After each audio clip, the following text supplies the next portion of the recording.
जय हिंद मेरे दोस्तों, आज हम अपने YouTube channel Anjani SSC aspirant पर एक नया वीडियो लेकर आए हैं जो कि आप लोगों के लिए बहुत ही महत्वपूर्ण रहने वाला है क्लास, क्योंकि आज हम जानेंगे एसएससी प्रीवियस ईयर क्वेश्चन है। ठीक है, एसएससी प्रीवियस ईयर 30 क्वेश्चन है जो जीएस में है। ठीक है, चलिए आगे हम लोग देखते हैं जो कि प्रीवियस ईयर में पूछा गया सभी क्वेश्चन है। देख लीजिए, इतिहास से पहले शुरू करते हैं हम लोग। चलिए इतिहास में हम लोग देख लेते हैं, इतिहास से हम लोग देख लेते हैं। ठीक है, चलिए देख लिए, इतिहास से शुरू करते हैं। हिस्ट्री यानी कि हड़प्पा सभ्यता की खोज किसने की थी? तो दयाराम साहनी ने 1921 में। कब किए थे? दयाराम साहनी ने 1921 में। ठीक है, दयाराम साहनी कब किए थे? 1921 में। चलिए आगे हम लोग देखते हैं।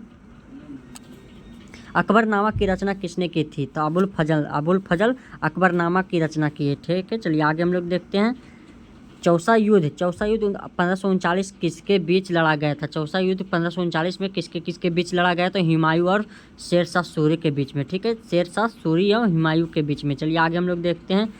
गांधी जी ने साबरमती आश्रम की स्थापना कहाँ की थी? तो अहमदाबाद गुजरात में किए थे। ठीक है, गांधी जी ने साबरमती आश्रम की स्थापना कहाँ किए थे? तो अहमदाबाद गुजरात में किए थे। चलिए आगे हम लोग देखते हैं।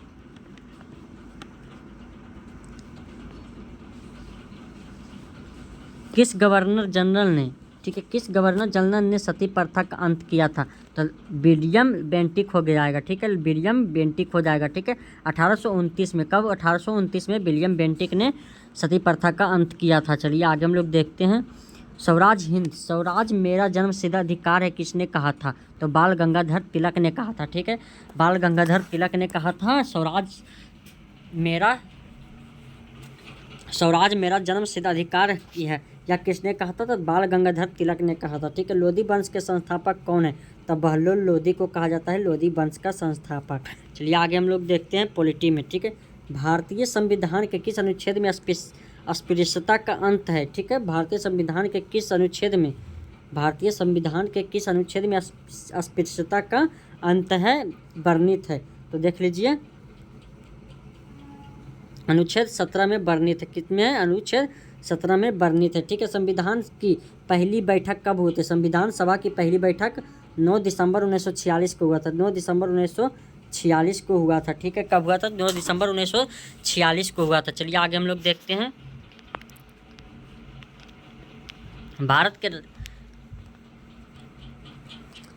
के राष्ट्रपति को पद की शपथ कौन दिलाता है? भारत के राष्ट्रपति पद को शपथ कौन दिलाता है? तो भारत के मुख्य न्यायाधीश। ठीक है, यानी कि CJI यानी कि चीफ जस्टिस ऑफ इंडिया। ठीक है, चलिए आगे हम लोग देखते हैं। शिक्षा का अधिकार, शिक्षा का अधिकार किस मौलिक अधिकार के अंतर्गत आता है? तो ये किसके ए में आता है? किस में आता है? किसके ए में? ठीक है, चलिए आगे हम लोग देखते हैं। यहाँ देख लिए, पंचायती राज व्यवस्था सबसे पहले किस राज्य में लागू हुआ था? तो राजस्थान के राजस्थान के नागौर में लागू हुआ था पंचायती राज व्यवस्था। ठीक है, पहली शुरू में राजस्थान के नागौर में। लोकसभा का सदस्य बनने के लिए न्यूनतम आयु कितनी होनी चाहिए? लोकसभा का सदस्य बनने के लिए न्यूनतम आयु कितनी होनी चाहिए? तो 25 वर्ष होना चाहिए। कितने? 25 वर्ष होनी चाहिए। 25 वर्ष होनी चाहिए न्यूनतम आयु। चलिए आगे हम लोग देखते हैं। 25 वर्ष के बाद मतलब लोकसभा के सदस्य हम लोग बन सकते हैं। चलिए आगे हम लोग देखते हैं। भूगोल में देख लीजिए, भारत की सबसे लंबी नदी कौन सी है? तो गंगा 2525 किलोमीटर है। ठीक है, कौन सी है? तो 2525 किलोमीटर गंगा नदी है, जो कि भारत की सबसे लंबी नदी है। अगर विश्व के पूछेगा तो नील नदी हो जाएगा। कौन हो जाएगा? नील नदी। चलिए आगे हम लोग देखते हैं। देख लीजिए, हीराकुंड बांध किस नदी पर बना हुआ? तो महानदी उड़ीसा में बना हुआ है। ठीक है, हीराकुंड कौन नदी पर बना हुआ है? तो हीराकुंड महानदी पर बना है, जो कि उड़ीसा में है। ठीक है, क्षेत्रफल के दृष्टि से भारत का सबसे बड़ा राज्य कौन सा है? तो राजस्थान है। क्षेत्रफल के दृष्टि से भारत का सबसे बड़ा राज्य कौन सा है? तो राजस्थान है। कौन सा है? राजस्थान है। काजीरंगा नेशनल पार्क किसके लिए प्रसिद्ध है? तो एक सिंग वाले गेंडा के लिए प्रसिद्ध है। एक सिंग वाले गेंडा के लिए प्रसिद्ध है काजीरंगा। ठीक है, काजीरंगा नेशनल पार्क किसके लिए प्रसिद्ध है? तो एक सिंग वाले गेंडे के लिए प्रसिद्ध है। ठीक है, चलिए आगे देखते हैं हम लोग। सौरमंडल का सबसे चमकीला ग्रह कौन सा है? तो शुक्र है। सौरमंडल का सबसे चमकीला ग्रह शुक्र है। आगे हम लोग देखते हैं। नर्मदा नदी का उद्गम स्थल कहाँ है? तो अमरकंटक की पहाड़ी से है। कहाँ है? अमरकंटक की पहाड़ी से है। ठीक है, सामान्य विज्ञान में आइए। मानव शरीर की सबसे बड़ी ग्रंथि कौन सी है? यकृत यानी कि लीवर। ठीक है। विटामिन सी का रासायनिक नाम क्या है? तो एस्कॉर्बिक एसिड है। एस्कॉर्बिक एसिड है विटामिन सी का रासायनिक नाम है, ठीक है। ध्वनि की तीव्रता को किससे मापी जाती है? तो डेसिबल से। डेसिबल से मापी जाती है ध्वनि की तीव्रता को, ठीक है। तीव्रता को किससे मापी जाती है? ध्वनि के डेसिबल से। पेंसिल में इस्तेमाल होने वाले पदार्थ कौन सा? तो ग्रेफाइट। ग्रेफाइट ग्रेफाइट पेंसिल जो हम लोग लिखते हैं दोस्तों, तो ग्रेफाइट जो उसमें पदार्थ होता है, ठीक है। जो चलिए आगे हम लोग देखते हैं। रक्त का थक्का, देख सकते हैं रक्त का थक्का यानी कि ब्लड क्लॉट जमने में कौन सा विटामिन मदद करता है? ठीक है, तो विटामिन के मदद करता है रक्त के थक्का जमाने में। यानी कि कोशिका का पावर हाउस किसे कहा जाता है? तो माइटोकॉन्ड्रिया को कहा जाता है पावर हाउस, ठीक है। पावर हाउस किसे कहा जाता है? तो माइटोकॉन्ड्रिया को पावर हाउस कहा जाता है, ठीक है। कोशिका का पावर हाउस किसे कहा जाता है? तो माइटोकॉन्ड्रिया को कहा जाता है। अर्थशास्त्र और विविध से, ठीक है। चलिए आगे हम लोग देखते हैं।